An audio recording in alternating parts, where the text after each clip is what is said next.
On April 10, 2025, Philippine coastal radars detected an unidentified Chinese submarine gliding silently just beyond Palawan's reef line. Within hours, local fishermen reported deep-frequency vibrations beneath their bankas, prompting an urgent scramble of Navy patrol boats. This stealthy incursion, enabled by advanced air-independent propulsion, magnetically inert hulls, and acoustic dampening coatings, laid bare Manila's critical undersea vulnerability and highlights the imperative for a homegrown deterrent force capable of safeguarding the nation's 2.2 million square kilometer exclusive economic zone. This is not an isolated incident. In recent years, similar stealth probes have tested Philippine waters with increasing boldness. Such recurring undersea breaches catalyzed a fundamental re-evaluation of maritime strategy, compelling Manila's leadership to view submarines not as optional assets but as pivotal guardians of sovereign waters.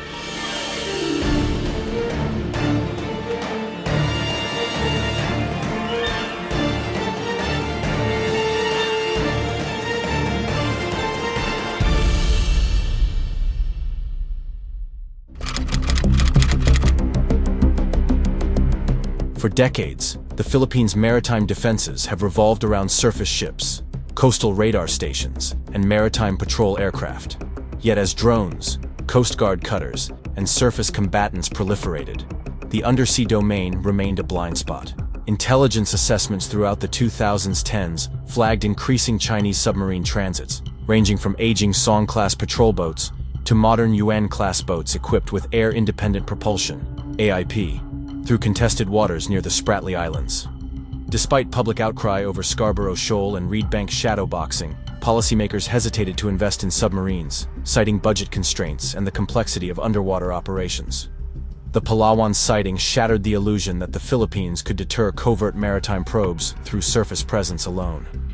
By crossing the reef line undetected, the Chinese submarine demonstrated that AIP-equipped boats can linger for weeks beneath the thermocline, evading surface and aerial sensors. Suddenly, Manila's lack of a submersible fleet was no longer just an academic gap, but a strategic liability. In response, the Department of National Defense, D&D, elevated the submarine program to the top of its Horizon 3 Modernization Initiative, 2023 to 2028, transitioning from feasibility studies to contract negotiations in record time.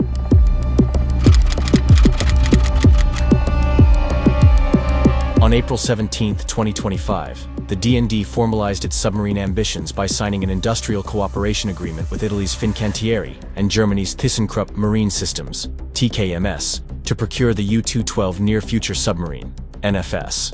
In its public announcement, the D&D characterized the deal as a significant step toward modernizing and reinforcing the capabilities of our naval forces, stressing that the NFS is integral to securing our vast maritime domain and ensuring that our territorial waters remain safeguarded in an era of evolving security challenges. This historic decision marks the first time the Philippine Navy will operate undersea combatants, completing its transition from a surface-only force to a multi-domain maritime power. Historically, Manila made two previous attempts to field submarines. In the 1970s, under President Marcos, deals with the Soviet Union for Romeo-class boats stalled amid political upheaval and maintenance challenges. In the early 2000s, exploratory talks with South Korea and Japan fizzled over financing and technology transfer disagreements. The new Italian-German partnership overcomes past hurdles by embedding technology transfer, joint maintenance, and doctrine development clauses into the contract. These provisions ensure that the Philippines won't merely receive finished submarines but will develop the institutional capacity to operate, sustain, and eventually build them. The U-212 NFS is designed to excel in the contested littorals of the South China Sea. Measuring approximately 70 meters in length and displacing around 1,800 tons submerged, it blends stealth, endurance, and lethality. Its hull is constructed from non-magnetic steel, minimizing detection by magnetic anomaly detectors, while its refined hydrodynamic shape reduces flow noise. The centerpiece of its propulsion is an advanced AIP system, likely a fuel cell design, that allows the boat to remain submerged for up to 3 weeks without surfacing or snorkeling. This endurance advantage is critical in archipelagic waters where frequent surfacing invites detection. On board, the U-212 NFS features a digital combat management system that fuses inputs from flank-mounted sonar arrays, bow-mounted passive arrays, and towed array sensors. These capabilities enable the crew to map underwater terrain, track multiple contacts simultaneously, and coordinate with surface and air assets in near real time. Weaponry includes heavyweight torpedoes for anti-ship roles, submarine-launched anti-ship missiles, and the potential integration of land attack cruise missiles under future upgrade packages. Modular payload bays allow rapid reconfiguration for special operations, unmanned underwater vehicle deployments, or intelligence gathering missions, ensuring the platform adapts to Manila's evolving strategic needs. Deploying the U-212 NFS will transform Manila's undersea posture from reactive to proactive. In practice, stealth patrols conducted along choke points such as the Palawan Passage and the Balabac Strait will serve as invisible tripwires, compelling adversaries to treat Philippine-claimed waters as contested. The mere presence of a submarine, never seen but always suspected, alters an adversary's calculus, raising the cost of gray zone coercion and ensuring that surface and aerial incursions carry greater risk. Beyond deterrence, submarines provide unparalleled intelligence, surveillance, and reconnaissance ISR capabilities. Deployed in covert observation stations, near disputed features like Scarborough Shoal, U-212 NFS boats can monitor foreign Coast Guard movements, maritime militia activity, and the construction of artificial islands. Data collected from these patrols will feed into Manila's Maritime Domain Awareness Network, integrating coastal radars, satellite imagery, and unmanned systems into a unified picture of undersea and surface traffic. The operational doctrine will emphasize silent deterrence, leveraging the submarine's low acoustic signature to uphold freedom of navigation without overt shows of force. By orchestrating undersea patrols in tandem with joint naval exercises alongside Quad and ASEAN partners, the Philippines can demonstrate its growing undersea proficiency while reinforcing collective security ties. Silent maneuvers at sea thus become a form of strategic signaling, a reminder that Manila, too, commands the unseen depths. Acquiring submarines is only the first step. Sustaining them requires a holistic support ecosystem. The Fincantieri TKMS agreement includes extensive training programs at Italian and German naval bases, where Philippine officers and enlisted personnel will immerse themselves in submarine operations, maintenance procedures, and tactical employment. Initial courses will cover fundamental submarine theory, damage control, and navigation, followed by advanced modules in weapons deployment, electronic warfare, and undersea communications. Doctrine development teams, comprising D&D planners and NATO advisors, will convene in Subic Bay to adapt Western undersea warfare concepts to the Philippines' unique archipelagic geography. Simulated exercises will test multi-domain integration, linking submarines with shore-based anti-aircraft batteries, anti-submarine warfare ASW corvettes, maritime patrol aircraft, and unmanned aerial systems. Logistics nodes will be established at Subic Bay and Naval Base Camilo Ocias in Cagayan, connected to European spares depots via secure shipping channels, ensuring critical components are delivered within weeks rather than months. Maintenance regimens will follow a tiered model: routine upkeep at forward-deployed Philippine facilities, intermediate repairs at regional support hubs, and major overhauls in European shipyards. This structure balances rapid turnaround with technical excellence, preventing extended boat downtime and preserving continuous operational availability. Over time, as local technicians accrue experience, the Philippines will assume greater responsibility for mid-level and depot-level maintenance, reducing reliance on foreign facilities and driving down lifecycle costs. Embedded within the submarine program is a long-term vision for a self-reliant defense industrial base. The Industrial Cooperation Agreement mandates technology transfer not only for submarine systems, but also for shipyard practices, quality assurance, and project management.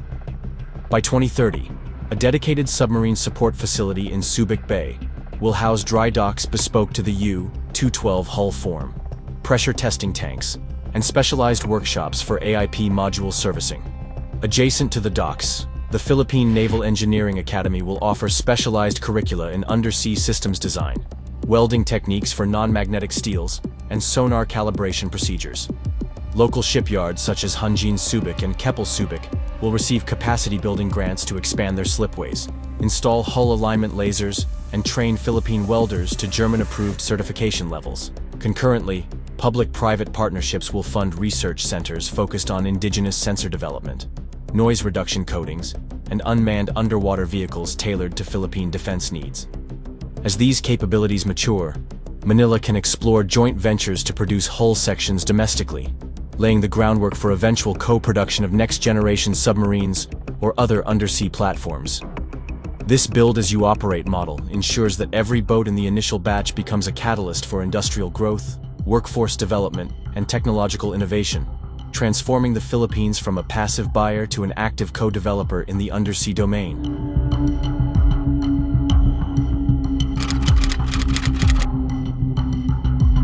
On April 18, 2025, China's Ministry of Foreign Affairs issued a carefully worded advisory expressing serious concern over Manila's arms procurement.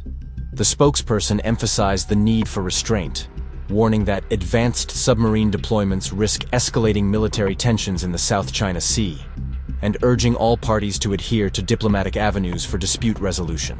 While refraining from direct accusations, the statement reflected Beijing's long-standing unease with any shift in regional undersea capabilities and presaged greater Chinese ASW activity, deploying surveillance ships, enhancing passive sonar arrays on artificial islands, and increasing submarine patrols near Philippine waters. China's calibrated response underscores a strategic paradox. The more Beijing seeks to monopolize undersea superiority, the stronger Manila's motivation becomes to field its own silent sentinels. In this contest of shadows, each side tests the other's resolve, using legal protests, diplomatic démarches, and intelligence posturing to shape the undersea balance without sparking open conflict.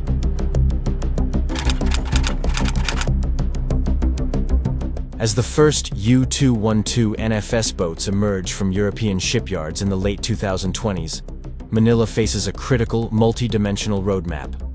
First, the Philippines must accelerate its human capital development by expanding submarine training pipelines and incentivizing STEM careers in naval engineering.